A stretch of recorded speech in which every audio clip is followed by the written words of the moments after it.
like have some like prep questions or anything that so I can kind of go over? We're just going to shoot from the hip, huh? We're on right now. Okay. Hi, this is the Method Actor Speaks. I'm John Solari, the host of the Method Actor Speaks. And today we have a guest on who's a personal manager. Is that what you call I'm a it? talent manager. Talent manager. Yeah. Now the name of your company is? KINDRED Talent Management. And you're located? In Burbank, California. We also have an office in Glendale. Oh, and your name? Tyler Browne. Tyler Browne. Because I screwed names. Now the reason why we were talking just before I started about this book here. I always like to plug this book. It's called A Challenge to the Actor. Uta Hagen wrote it from New York actors we know from HB, or Herbert Berghoff and Bill Hickey and all of them guys. If this exercise is in here, like, just a quick one before we. When you go home tonight, I mean, when you leave here, you go back and you recreate everything you did coming here. You know, what you went through and how you felt, what are you going through now. You know, I'm looking for you to relax right now. Okay. And now we go on. And I'm really, it's difficult to have. Let me just check the time because my last guest, we got into a conversation, and we just keep, and this cuts off after 30 minutes. And I noticed it was about 50 minutes away. Okay. So we lost some great stuff. But anyway, the thing I want to really ask you is, well, first, why did you become a manager? Well, I was originally a performer. In fact, most of my entire life I was a performer, and I did acting mostly in my childhood to my early teens. I trained under the direction of Francis Lederer at the American National Academy, which is very, very close by, and also with Dorothy Barrett, who also trained me. Dorothy Barrett, there's a Barrett acting school. Is that the same? I'm not sure if it's listed as a complete separate. This is going far back in time. So, but the last time I actually brought my girls there, it was still ANA, or American National Academy. Okay. Now what type of acting were you studied? A lot of method, scene study. You know, I definitely got a good idea of the nuts and bolts and everything that, you know, a lot of on-camera stuff because I did some film. But my daughters, of all things, being the children of two performers, imagine them wanting to get into it themselves. So they really enjoyed it. I've got a couple of triple threats, two teenage daughters, and I started trying to find different agencies and things for them to be represented, and in the interim it just seemed like the industry changed so much from when I was very, very young. Can you speak on a little bit of that?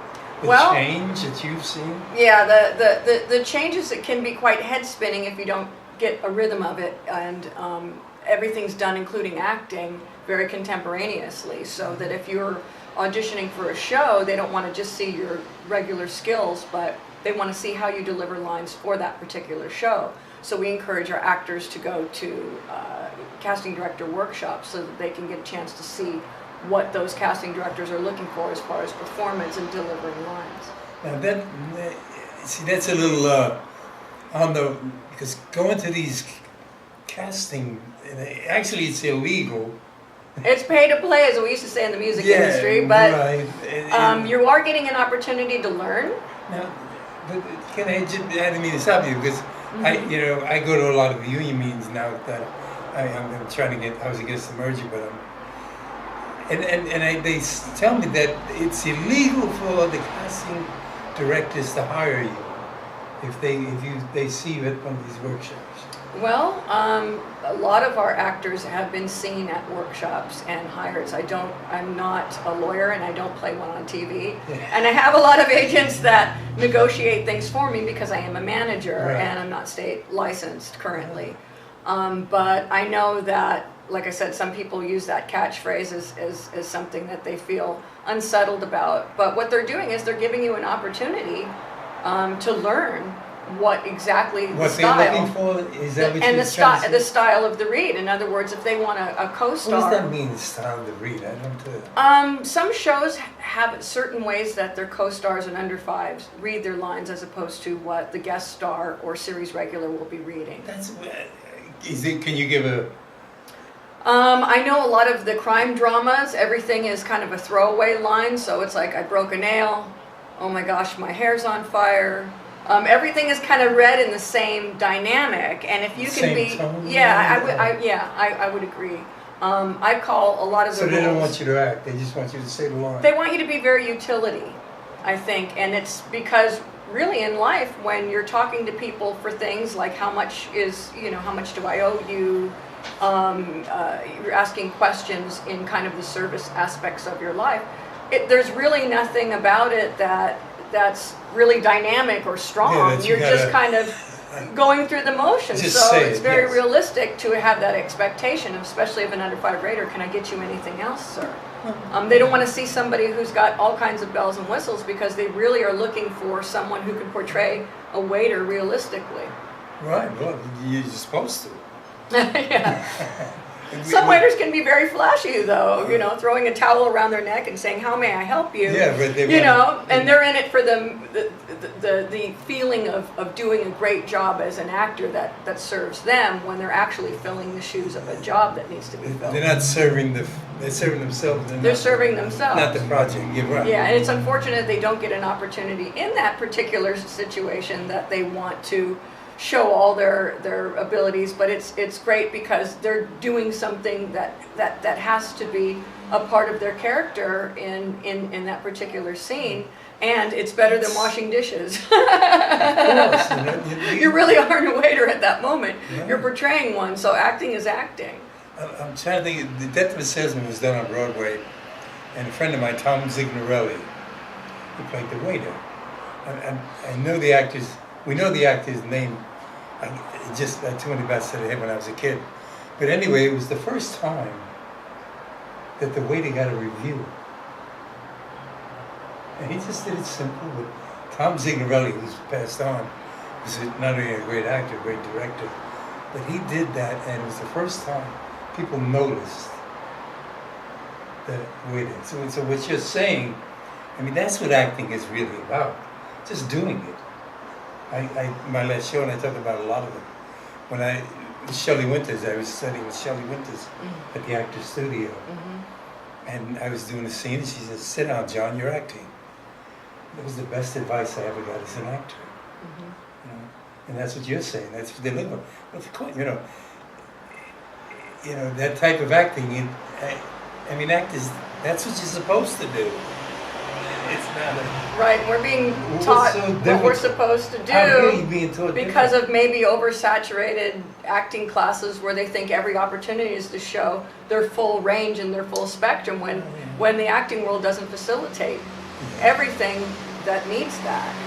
So, I mean, there has to be jobs that are filled just like in real life. There has to be waiter jobs so that people can come and eat at a restaurant and enjoy. And I'm sure those waiters go to a restaurant, then they get to be the customer, and somebody else is waiting on them. So it's kind of a unique way to be a participant of something. And like I said, you are in front of a camera, you are acting, and you are doing a job, and you're honoring the project as well as your role. So I tend to look at it being a creative person that I have a great respect for the people that are putting things together, and I don't like to just push my actors because I love and adore them, which I do, but I also try to see it from the production point of view in that they have a dream, they have a job, and they want it fulfilled in a certain way, and to really respect the integrity of that and not just utilize it as an opportunity for my actors to get ahead. Well, you said you work with a lot. My agent was, originally they were Epstein Wyckoff. And I don't know if you know him, Craig Wyckoff. And he became Rabbi Craig Wyckoff. Okay. And now he's just a rabbi. He's no more agent. So he was a great agent. He knew how to make deals. He's representing God now. Somebody. He's enjoying himself out there. He's on Facebook, Rabbi Craig. Okay. Yeah. I don't know if you're familiar with the Craig Wyckoff? I'm not, no. My original agents was Walter Bickel Jennings, and Sharon DeBoer. I came in just about the time when they were retiring, but I had an audition for them. I did Frankie and Johnny. No, I did the Boom Boom Room. I did Frankie and Johnny for my final. But we were talking. We got off on the difference now as to when I started or you started. I was at the SAG meeting last night, and they were talking about now you're guaranteed on your first rerun 30%. I remember I was getting 100% on my first rerun when I did Cagney and Lacey and this and that. Whatever I made whatever I made that's what I got. Mm-hmm. I knew that was coming. Mm-hmm. Now when I see 30%, and they're glad about it. They're happy that we're getting that. Right, that's correct. It's... Look, in any industry right now, I think everybody's grateful to have a job, let alone to get to be doing the most amazing business in the world. Look, I tell my clients that, just like a doctor or a lawyer, even though there's no comparison, you have a responsibility, and that is you get to be the timeout for everybody who watches you. You get to be that moment of enjoyment, that cry or that laugh. And that you need to take pride in that in any capacity, because no one else, unless it's another actor, gets to share that joy with you and that responsibility. And I teach my actors how to enjoy the process of being an actor every single day. It is the most difficult, yet the most joyful, rewarding job in the entire industry. So you teach too? Well, when I teach, I philosophically talk to my clients in a way that they understand that, look, as much as the skills need to be honed in, as much as the tools need to be obtained, you need to be able to be a sound and grounded person on many levels. Because if you're not a sound and grounded person, you're not going to be able to be a successful actor. So I really look at them holistically in that way, so that they're going through their days every life. Just be an actor every day. Just because you don't have an audition, just because you don't have a role that you're portraying or you're not in acting class, think about your uniqueness and how you can enjoy that every single day of your life. And I ask them, if you can't think of it, find ways. You're standing next to somebody in the grocery store. They don't know how different that you are, and you need to take that into consideration and just appreciate that. It's interesting. Yeah, acting is about reacting and observing, and I did a show. A few times we talked about it. Like Marty Landau said, one of the best gifts an actor has is his pain. Those tools, all that shit that we went through in life or whatever, is a gift for the actor. Mm-hmm. To be able to use. Do you encourage your actors to train? I do. I make sure that not only do they go to classes, but they have a good understanding of what a casting director wants for them. So they need what I refer to as their nuts and bolts skills, and then applying for whatever the job on either the series or the film, that they need to be in touch with what they're looking for as far as each individual role, and they get that kind of one-on-one with a casting director when they go to a workshop, to be able to find out the textures and the temperaments of the particular role that they're reading for, so that if they do get called in an audition, they're knowing exactly what they're going to be auditioning as far as their reading dynamic is concerned. Well, my biggest support in casting was Joanna Ray. She cast a lot of the independent movies, David Lynch. Okay. I did Lost Highway and. Okay. Yeah. Great movie, by the way. Yeah, I was one of the cops in that, and David's you don't audition for David. Mm-hmm. He just looks at pictures. Interesting. And he trusts Joanna enough. Right. And you that. Well, yeah, it's quite a long process. A lot of them, I just read something where I found out that John Hamm had to audition 7 times before I would have seen him as John Draper when he walked in the door. I can't imagine what the 7 times was necessitating, but an actor, even for a regular commercial, they have to go an audition for the Yes. CD, then they have to audition for production, which is the callback, and then maybe even advertising and You get got put the on a veil. advertising So ones that- it's, you know, It's true, it's not right? easy. I did a car commercial many years ago, and it said to come in with like a uniform, police uniform or something. Mm-hmm. And I couldn't make it. They said, well, come in on Saturdays. And this is a true story. I got this from Arthur Penn, the director, always told me break the rules. Mm-hmm. So they told me to come in dressed as a, you know, cop and this and that. So I had sweatpants on. I had a herringbone thing with I had a Burberry scarf, Mm-hmm. a red sweatshirt, and Okay. I just walked in, this was for the staff, you know, the owners. I mean, Mm-hmm. was that the agency, and I remember hearing one of them say, "Wow, what a great look."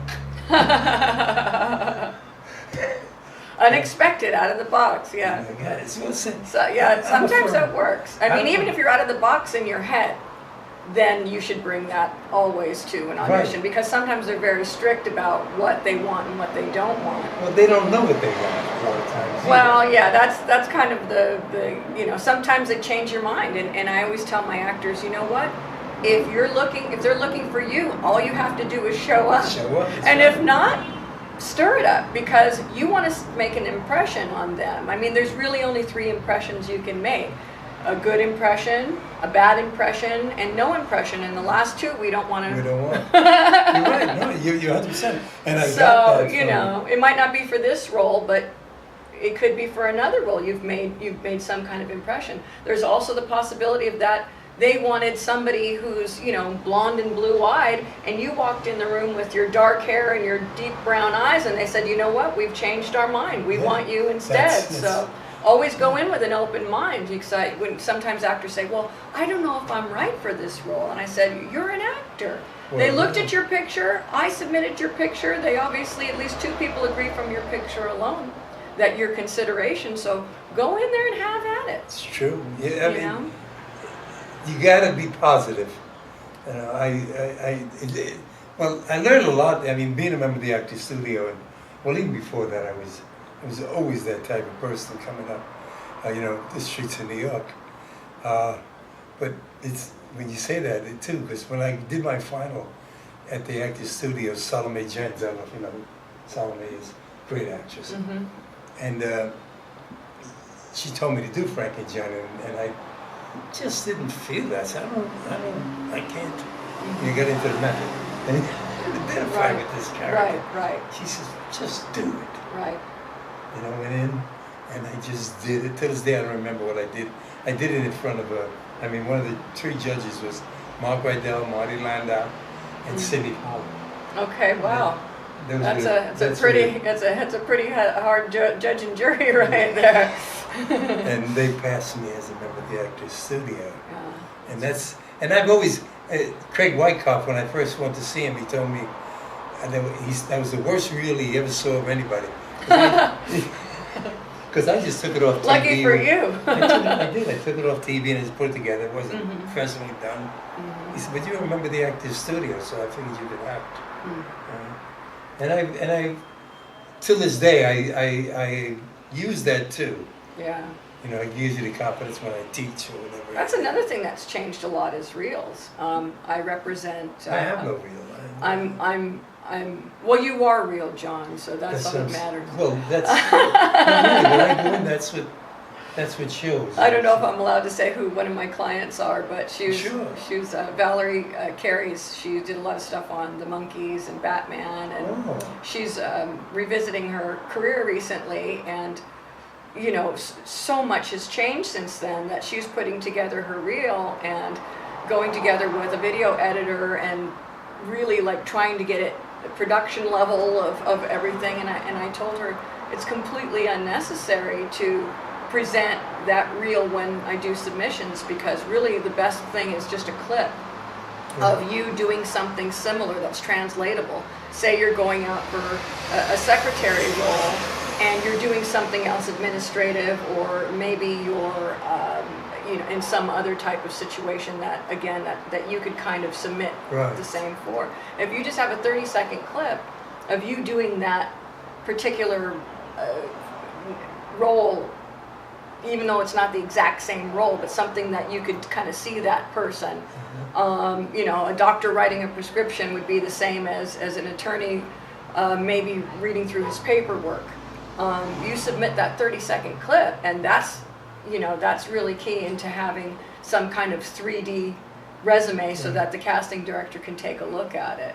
It's just funny because So, I mean, it's good to have a reel for sure, but that's not what they're looking at. I've done a few for people who come over and you know, and they come over and I put it on, you know, record it for them. And I do it, well, I only charge $25, but, and I do as many takes as I can. And I know that they were telling me that's really expensive. Yeah, I mean, sometimes you need something just to show, you know, you in a dramatic sense. But sometimes it's very role specific to where they actually want to see you in hear the fire engine. I guess that's a good cue for me to say something like, you know, an EMT. If you did an under 5 as an EMT, and then you're going out for a fireman or a police chief, then you can still utilize that clip from another show to submit to a show for another under 5 role that has that same precedent. So really, you know, you have to look at it more utilitarian again with what your body of work is kind of segmented into different clips in order to really compare an apples to apples. So you're really encouraging that you should have a reel. So you should. I mean, you should. It's your body of work. But for really to get the work, to procure the work for a specific show, it's necessary to just have the clip and not to worry about, you know, the presentation of the reel. Right. The reel's going to be there. Of course, you're going to go to different agencies and they're going to want to look at your reel on the whole, or maybe you get to that certain level and they want to see your whole body of work. But just starting out, if you're doing anything from an under 5 to a co-star, you need just those clips in order to submit so that the casting director can see you doing something similar to what they're casting for. And that wasn't it in your day and my day. I went in, Walter Miguel, I auditioned for him. And Sharon DeBoer, and then, not blowing my horn, but he said he hadn't seen an actor like me in 30 years, in which I was a great compliment. He sent me to James J. In them days, you talk about I mean, you would have, I forgot what they would call them. What they used to call them when you go meet the casting directors. Oh, screen test? No, not screen. Well, you just go meet them and they say hello to you and get to know you. Okay, yeah, they don't really do that. No, they don't do that anymore. No. But they do like that. They had a couple, it was Dixon, that's her last name, was the casting director. Sandra Dixon? No, I don't think it was Sandra. She's been around for a while. Oh, okay. Anyway, they were saying, and they were talking about Vimo. They like, and a few people that have been on my show, casting directors have, because they know, I always tell actors when I teach, they know who the character is. You know, when I played Gary Gilmore, I did a couple scenes from it. The actual letters of Gary Gilmore from the execution song that Norm Miller wrote, which had never been done. It's the letters he wrote to his girlfriend while he was in prison on death row. And I used to do it at the studio all the time. But I did it and I put it on there. And what I tell actors, I went blank again. When I was going into Gary Gilmore. I always tell actors, they know what the character is, but when I go in to play Gary Gilmore, they want to know how is John Solari if he was Gary Gilmore, what would John Solari do? And that's what they look for. What would that's what they really look for. And I always tell my people that want to go on, that's what they want. They know who the character is. You got to go in there. They want to know who Danielle is and how. It's not you. It's how would you do it? If I was the character, what would I do? And I always believe that. I don't know if you agree with that or not. I do. I think that they have a specific specific character in mind, and they want to see you breathe life into it. Right. So in other words, if you look at the role as a body, if you will, well, you're going to provide the spirit for that body. That's a good way. So you're breathing life into it, and you're seeing how it would, because everybody's, you know, you can have a twin, Right. but you know what, that twin is going to be a little bit different than the other. Same. Keep talking. I just want to make sure we got enough. Oh, we got about 5 minutes. This show is unscripted. I love that. And it's unedited. I don't edit it. Okay. And everything. No, really, I don't. And it's because this is what they when they see it, they're going to see who you are. Yes. That's who we want. Not so much Yeah. who you really are. Yeah, they do. I mean, actors are. They want to know. You know, why should she represent me?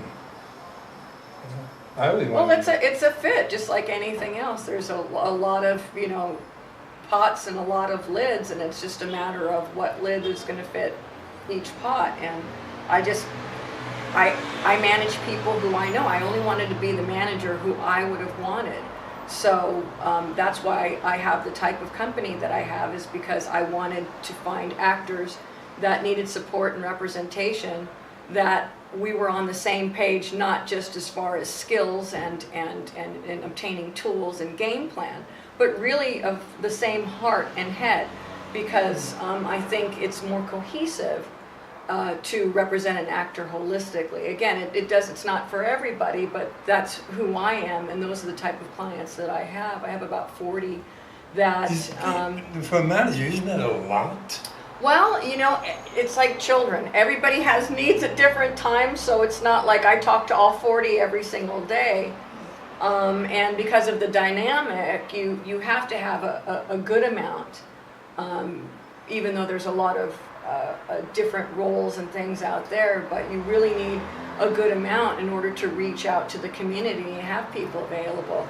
Unlike an agent, I don't have, you know, a role, just a roster of every single different type of character in the world, because I don't look at them as characters or as demographics. What do you look at them as? I look at them as people. Are you somebody who can do role A through Z?